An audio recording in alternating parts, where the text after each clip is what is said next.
Hi hello welcome to my YouTube channel. நம்ம இன்றைக்கி பார்க்க போகிறது புளியோதரை ரெசிபி எப்படி செய்கிறதுன்னு பார்க்கலாம் வாங்க. வீடியோக்குள்ளே போகிறதுக்கு முன்னாடி இந்த வீடியோ ஸ்பான்சர் பண்ணுறவங்க பை மோட் மொபைல் ஆப். நமக்கு வேண்டிய க்ராசரி ஐட்டம்ஸ் எல்லாமே இங்கே வந்து பர்ச்சேஸ் பண்ணிக்கலாம். இப்போ என்னென்ன வறுத்து நம்ம பொடி பண்ணிக்கலான்னு பார்க்கலாம். 2 ஸ்பூன் உளுத்தம்பருப்பு, மிளகு, வெந்தயம், கடலைப்பருப்பு, கருப்பு எள்ளு, ஒரு 4 வரமிளகாய் எடுத்து வச்சுருக்கேன். எல்லாத்துலேயுமே 2 ஸ்பூன் தான். காரத்துக்கு ஏற்ற மாதிரி உங்களுக்கு வேணால் வரமிளகா கூட்டி போட்டுக்கோங்க.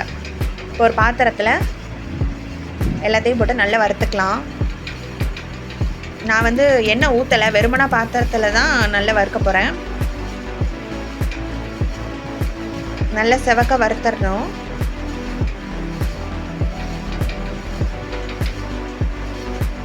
பெருங்காயம், கட்டி பெருங்காயம் நீங்கள் போடுவீங்கன்னா நீங்கள் வந்து இதோடையே சேர்த்து வறுத்துடலாம். நான் வந்து தூள் பெருங்காயம் போடுறதுனால நான் குழம்புல தான் போட போகிறேன். இப்போ நல்லா வறுத்தாச்சு, நல்ல வாசம் வருதுங்க. இதுவே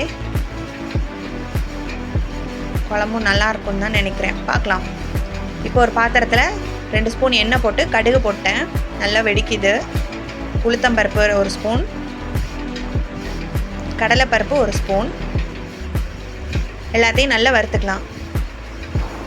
நல்லா செவக்க வறுத்துக்கலாம். நல்லா பொரிஞ்சிருச்சு. இப்போ 2 வரமிளகாவை பிச்சு போட்டுக்கிறேன். கொஞ்சமாக கருவேப்பிலை, நல்லா அதையும் நல்லா வதக்கிக்கலாம். கருவேப்பிலை நல்லா பொரிஞ்சதும் புளி வந்து ஊற வச்சுருக்கேன். நான் ஒரு பெரிய சைஸ் புளி வந்து ஊற வச்சேன். அதை வந்து புளி தண்ணியை வந்து எடுத்து அதில் ஊற்றிக்கிட்டேன். இப்போ இந்த தண்ணி வந்து நல்லா கொதிக்கட்டும். தேவையான உப்பு போட்டுக்கலாம். இதிலே சிலர் வந்து வறுத்த கடலையெல்லாம் சேர்ப்பாங்க. நான் வந்து சாதம் விறகும் போது தான் அந்த வறுத்த கடலையை சேர்த்து குழம்பு ஊற்றி சாதம் போட போகிறேன். இந்த சைடில் நம்ம அரைச்சி வச்ச பொடி வந்து இருக்குது. நல்லா தூளாக அரைச்சி வச்சுருக்கேன். நல்லா கொதி வர ஆரம்பிச்சிருச்சு. நல்லா கொதி வந்துருச்சு. இப்போ இந்த தூளை வந்து கொஞ்சம் கொஞ்சமாக அதோட சேர்த்து நல்லா கிண்டி விட்டுக்கலாம். நல்லா கெட்டியாயிரும். அதுக்கப்புறம் மீடியம் சைஸ்லேயே வச்சு நம்ம கொதிக்க வச்சுக்கலாம்.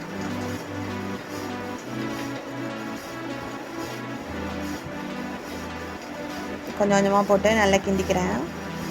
கட்டி விழாமல் இருக்கணும், அதுக்காக தான். நல்லா கிண்டி விட்டாச்சு. குழம்பும் நல்ல கெட்டியாயிடுச்சு. ஓரத்தில் வேர்க்கடலை வந்து நான் வறுத்து வச்சுருக்கேன். கொஞ்சமாக ஒரு 100 கிராம் இருக்கும். 100 கிராம் வந்து நான் வந்து வறுத்து வச்சுருக்கேன். தோல் உரிக்கணும். அது வந்து இது வந்து கொதிக்கட்டும். அதுக்குள்ளேயும் நான் வந்து அதை வந்து தோல் உரிச்சிட்டு வந்துடுறேன். மீடியம் சைஸ்லேயே வச்சு நல்லா கொதிக்க விட்ருக்கேன். இப்போ என் தட்டில் வந்து நல்லா தோல் உரிச்சாச்சு. வறுத்த வேர்க்கடலை ரெடி. இதில் நான் கொஞ்சமாக பெருங்காயத்தூள் போட்டுக்கிறேன். நான் வந்து கட்டி பெருங்காயம் சேர்க்கலை.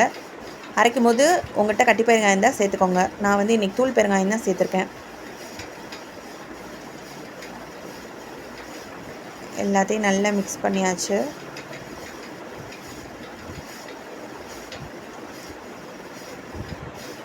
ஓரத்தில் அதெல்லாம் எடுத்து விட்டுறலாம். நல்லா கெட்டியாயிடுச்சு குழம்பு.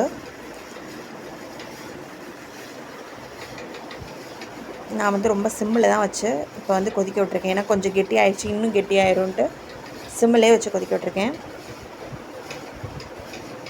பாருங்கள் எவ்வளோ கெட்டியாக இருக்குன்னு.